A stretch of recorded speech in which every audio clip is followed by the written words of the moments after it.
Hi, വളരെ സത്യസന്ധമായൊരു കാര്യം പറയട്ടെ. നിങ്ങളെല്ലാവരോടും വളരെ സോഫ്റ്റായിട്ടാണോ പെരുമാറുന്നത്? എങ്കിൽ നിങ്ങളെ മറ്റുള്ളവർ മാക്സിമം ഉപയോഗിക്കുകയും നിങ്ങളെ വഴി നീളെ ആക്കുകയും ചെയ്യും. അവസാനം മണ്ടൻ എന്ന വിശേഷണവും കിട്ടും. നിങ്ങൾ വളരെ സോഫ്റ്റായി പോയാൽ ജീവിതത്തിൽ വളരെയധികം പിന്നോക്കം പോവും. ഒരുപാട് പേർക്ക് താങ്ങായി തണലായി അവസാനം ചണ്ടി പരുവത്തിലാകും. പലർക്കും അഭിനയിക്കാൻ കഴിയാത്തതുകൊണ്ട് ഈ അവസ്ഥയിൽ നിന്നും മാറാൻ കഴിയാതെ വരുന്നു. നിങ്ങളുടെ മൃദുല സമീപനം കാരണം ആളുകൾക്ക് നിങ്ങളെ പറ്റിക്കാനുള്ള സാധ്യതയുമേറുന്നു.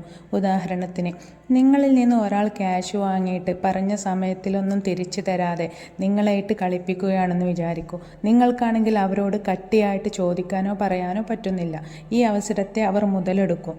എല്ലാവരോടും സൗഹാർദ്ദപരമായി പെരുമാറിയാൽ നിങ്ങളെ അവർ കോമാളിയായി കാണും. ഈ പറഞ്ഞതിനൊക്കെ അർത്ഥം നിങ്ങൾ ആളും തരവും നോക്കാതെ എല്ലായിടത്തും പരുഷമായി പെരുമാറണം എന്നല്ല.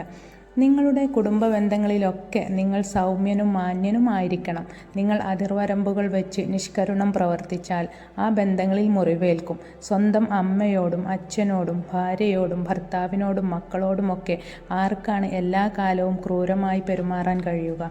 ഞാൻ പറഞ്ഞു വന്നത് നിങ്ങളുടെ പുറത്തു നിന്നുള്ള ബന്ധങ്ങളിലാണ്.